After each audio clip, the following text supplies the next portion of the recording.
नमस्कार साथियों, कैसे हैं आप सब लोग। उम्मीद करता हूं आप सब लोग अच्छे होंगे। तो स्वागत है आपका हमारे यूट्यूब चैनल की एक और वीडियो में, जिसके अंतर्गत आज हम बात करेंगे हिंदी के प्रैक्टिस सेट की, जो कि हमारी आगामी परीक्षाओं के लिए बहुत महत्वपूर्ण है। यहाँ से हम समझ लेंगे कि जो हिंदी में है वह किस तरीके से सवाल बन सकते हैं। तो चलिए वीडियो को शुरू करते हैं। पहला सवाल है, हिंदी वर्णमाला में स्वरों की संख्या कितनी है। तो हिंदी वर्णमाला में स्वरों की संख्या है 11। यह ऑप्शन में नहीं है, तो हमारी स्वरों की संख्या कितनी है, 11 है। हिंदी वर्णमाला में निम्नलिखित में से कौन सा अंत्यस्थ व्यंजन है। तो अंत्यस्थ व्यंजन होते हैं हमारे य, र, ल और व। ठीक है, तो यहाँ पे डी ऑप्शन क्या है, सही है। जो सौ है ये हमारा क्या होता है, ऊष्म व्यंजन होता है। ठीक है, तो यहाँ पे हमें क्या पूछा गया है, कौन सा अंत्यस्थ व्यंजन नहीं है। तो सौ क्या होगा, यहाँ पे सही होगा, सौ क्या है, ऊष्म व्यंजन है। निम्नलिखित में से कौन सा शब्द जातिवाचक संज्ञा का उदाहरण है। तो जातिवाचक संज्ञा क्या होती है, जहां पे किसी एक प्रकार की अनेक वस्तुओं का होने का बोध हो, वहां पे क्या हो जाती है हमारी जातिवाचक। जैसे क्या है, पर्वत है, होने को क्या है, एक स्थान है, पर एक स्थान में अनेक क्या है, इसके प्रकार हैं। ठीक है, अनेक पर्वत हैं, तो वहां पे क्या हो जाएगा हमारा जातिवाचक। तो पर्वत क्या है, सही है यहाँ पे हो। फिर है अगला सवाल, निम्नलिखित में से कौन सा निश्चित परिणाम वाचक विशेषण का उदाहरण है। तो निश्चित परिणाम वाचक का उदाहरण क्या होगा, जहां पे हमें पता हो कि निश्चित परिणाम मतलब परिमाण, सॉरी, ठीक है, परिमाण मतलब हमारी मात्रा। जहां पे हमें किसी की मात्रा का निश्चित बोध हो, उसको क्या कहेंगे हम, निश्चित परिमाणवाचक विशेषण। ठीक है, यहाँ पे जैसे चार है, तो चार क्या है, हमें निश्चित पता है कि 4 सेर दूध है। अब इसके अन्य जो विकल्प हैं, अधिक, थोड़ा, कम, यहाँ पे निश्चित नहीं है, ये क्या है, अनिश्चित संख्याएं हैं।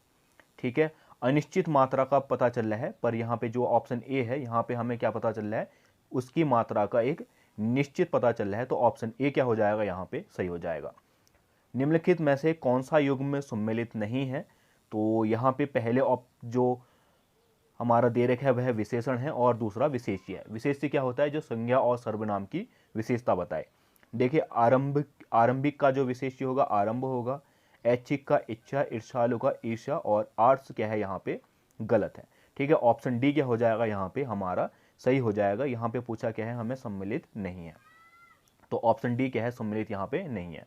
फिर है, निम्नलिखित में से कौन सा तद्भव तत्सम युग में सम्मिलित नहीं है।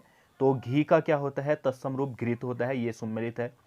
घास का क्या होता है, घात होता है, ये भी सम्मिलित है। और टाव का जो तत्सम रूप है वह स्थान है, ये भी सही है। टकसाला का जो तत्सम रूप है वह है हमारा टंकसाला। ठीक है, टंकसाला क्या है, इसका रूप है। तो यहाँ पे ऑप्शन डी क्या हो जाएगा, यहाँ पे साला लिख रखा है, तो ये क्या हो जाएगा, हमारा सही हो जाएगा। 81 का आंसर क्या है, हमारा डी। निम्न में से मरघट शब्द का युग्म सही है। तो मरघट का सही युग्म है हमारा सदन। ऑप्शन डी क्या है, यहाँ पे सही। निम्नलिखित में से कौन सा विलोम शब्द युग्म सही है। तो नया का न्यून होता है, फाटक का दरवाजा। जो स्वार्थ है इसका होता है हमारा परगार्थ। ठीक है, परगार्थ क्या है, इसका विलोम शब्द है। तो ऑप्शन सी क्या हो जाएगा, यहाँ पे सही हो जाएगा। अपने पैरों पर खड़ा होना मुहावरे में का निम्नलिखित में से सही अर्थ है। तो अपने पैरों पर खड़ा होना मतलब क्या होता है, हमारा स्वावलंबी होना। ठीक है, ऑप्शन बी क्या है, यहाँ पे सही है। अंगद का पैर होना मुहावरे का निम्न में से सही अर्थ है। तो अंगद का पैर होना मतलब कि अत्यंत दृढ़ होना। ठीक है, ऑप्शन डी क्या हो जाएगा, यहाँ पे सही हो जाएगा। निम्नलिखित में से कौन सा शब्द अधिक उपसर्ग से निर्मित नहीं है। तो यहाँ पे जो है हमारा अपकीर्ति। ठीक है, यहाँ पे सिर्फ एक ही है हमारा क्या, अप, एक ही उपसर्ग है, बाकी जो अन्य शब्द हैं यहाँ पे एक से अधिक के हैं उपसर्ग है। तो ऑप्शन सी क्या है, हमारा यहाँ पे सही है। अगला सवाल है, निम्नलिखित में से कौन सा शब्द हट प्रत्यय से निर्मित नहीं है। तो हट प्रत्यय से जो निर्मित नहीं है, आहट है। तो आहट हमारा क्या है, हट से निर्मित है। चिल्लाहट भी है। तरावट, ये क्या है, तरावट, ये किससे मिलके बना है, हमारा वट से। ठीक है, तो ऑप्शन डी क्या हो जाएगा, यहाँ पे सही हो जाएगा। बाकी तीनों देखोगे तो हट क्या है, यहाँ पे प्रत्यय है। अगला सवाल देखते हैं। तो अगला सवाल है हमारा, निम्नलिखित में से कौन सा गुण स्वर संधि का उदाहरण है। तो गुण संधि क्या होती है, जहाँ पे क्या हो हमारा ए ओ और क्या बने, अर बने, ठीक है, उसको क्या कहते हैं हम, गुण संधि कहते हैं। ठीक है, अब यहाँ पे जैसे खग दन ईस है, तो ये क्या बन रहा है, खगेश। ठीक है, तो मैंने क्या कहा, जहाँ पे ए बने, तो यहाँ पे क्या बन रहा है हमारा ए, तो ऑप्शन ए क्या हो जाएगा, सही हो जाएगा। ठीक है, जैसे हमारा कल्प धन अंत है, तो ये क्या हो जाएगा, कल्पांत, यानी कि ये क्या है हमारा ओ प्लस ओ मिलके क्या बन रहा है, बड़ा आ, तो ये क्या हो जाएगा हमारा दीर्घ संधि। ठीक है, ऐसे ही हमारा मत धन एक की है, ये क्या बन जाएगा, मतैक्य, तो यहाँ पे क्या हो जाएगी हमारी वृद्धि संधि हो जाएगी। पौधन इत्र है, ये क्या बन जाएगा, पवित्र, तो यहाँ पे क्या है हमारी अयादि संधि। ऑप्शन ए क्या है यहाँ पे सही है। ठीक है, यहाँ पे ए का निर्माण बन रहा है, तो ये क्या हो जाएगी हमारी गुण संधि हो जाएगी। दशानन में कौन सा समास है, दशानन में होता है हमारा बहुब्रीहि समास, जहाँ पे क्या हो किसी का वास्तविक अर्थ ना लेके कोई प्रचलित अर्थ लेते हैं। जैसे दशानन है, इसका वास्तविक अर्थ लेंगे तो हम वास्तविक अर्थ क्या होगा, 10 सिर वाला। ठीक है, पर इसका हम प्रचलित अर्थ क्या लेते हैं, रावण। ठीक है, 10 सिर वाले का प्रचलित अर्थ क्या लेते हैं, रावण। हम उसको 10 सिर वाला ना कह के क्या कहते हैं, रावण कहते हैं। ठीक है, तो जहां पे भी ऐसा होता है उसको क्या कहते हैं हम, बहुब्रीहि समास कहते हैं। अगला सवाल है, निम्नलिखित में से कौन सा शब्द द्वंद्व समास का उदाहरण है। द्वंद्व समास क्या होता है, जहां पे दोनों पद क्या हो, प्रधान हो और दोनों में क्या हो, टकराव हो। तो राम कृष्ण क्या है हमारा द्वंद्व समास का उदाहरण है। निम्नलिखित में से कौन सा यण स्वर संधि का उदाहरण नहीं है। तो यण संधि का उदाहरण नहीं है हमारा, यण संधि में बनता क्या है हमारा, य व और र का निर्माण होता है हमारी यण संधि में। ठीक है, यदि धन अपि यद्यपि। ठीक है, यहाँ पे क्या बन रहा है, य बन रहा है, इति धन अर्थ, ये क्या बन जाएगा हमारा इति अर्थ। ठीक है, इति धन आदि, इसका भी क्या बनाएगा, इत्यादि।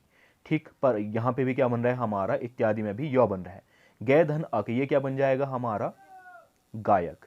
ठीक है, तो गायक संधि में कौन सी संधि हो जाएगी हमारी, अयादि संधि। ऑप्शन डी क्या हो जाएगा यहाँ पे सही हो जाएगा। फिर है अगला सवाल, निम्नलिखित में से कौन सा पर्यायवाची क्रम सही सम्मिलित नहीं है। तो यहाँ पे हमारा जो सही सम्मिलित नहीं है वह है हमारा व्यवसाय कारोबार धंधा सम्मिलित है, दिलचस्प पसंद चाह सही है, समूह पुंज ढेर ये भी सही है, कर अंशु 10 शीश ये क्या है हमारा गलत है। ऑप्शन डी क्या हो जाएगा यहाँ पे सही हो जाएगा। जो पिया ना जा सके के लिए एक शब्द क्या है, तो उसके लिए एक शब्द होगा हमारा अपेय। जो इस लोक में संभव ना हो के लिए एक शब्द, तो इसके लिए एक शब्द होगा हमारा अवध्य। ठीक है, ऑप्शन ए क्या हो जाएगा 94 का सही हो जाएगा। अगला सवाल है, निम्नलिखित में से अधोजल शब्द का सही संधि विच्छेद क्या है। तो अधोजल का जो सही संधि विच्छेद होगा वह होगा अधःधन जल। और बात करें अगर संधि की, तो इसमें कौन सी संधि हो जाएगी हमारी, विसर्ग संधि हो जाएगी।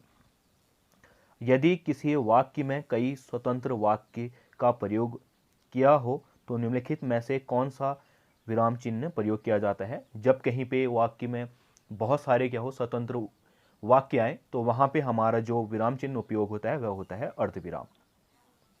माथे पर बल पड़ना मुहावरे का निम्नलिखित में से कौन सा सही अर्थ है। तो यहाँ पे है हमारा ऑप्शन बी परेशान होना। ठीक है, ऑप्शन बी क्या है यहाँ पे सही है। निम्नलिखित पर्यायवाची युग्मों में से कौन सा क्रम सही है। माया धोखा छल, जननी धरती जनियत्री, वाणी वागीश वागेश्वरी और बहन दीदी तकदीर। ऑप्शन डी क्या है यहाँ पे हमारा सही है और बाकी क्या है हमारे सम्मिलित नहीं है। ठीक है, फिर है अगला सवाल, निम्नलिखित विलोम युग्मों में से कौन सा सही नहीं है। तो यहाँ पे हमें क्या पूछा है, नहीं है। दमित का उत्तेजित, दुखांत का सुखांत, दैत्य का हमारा क्या होता है देव। ठीक है, ऑप्शन सी क्या है यहाँ पे हमारा सही है। ठीक है, निम्नलिखित में से एक शब्द क्या है जो नियमाकुल ना हो वाक्य के लिए। तो यहाँ पे हमारा जो नियमाकुल नहीं है वाक्य के लिए वह है हमारा आहट, बाकी सब क्या है नियमाकुल है। ठीक है, तो ये है आज की सीरीज जिसके अंतर्गत हमने हिंदी के कुछ सवालों का अध्ययन किया। ठीक है, तो अगर वीडियो पसंद आई है तो चैनल को सब्सक्राइब कर देना और अपने दोस्तों के साथ शेयर भी कर देना और साथ ही साथ वीडियो को लाइक भी कर देना। मिलते हैं अगली वीडियो में, तब तक के लिए बाय।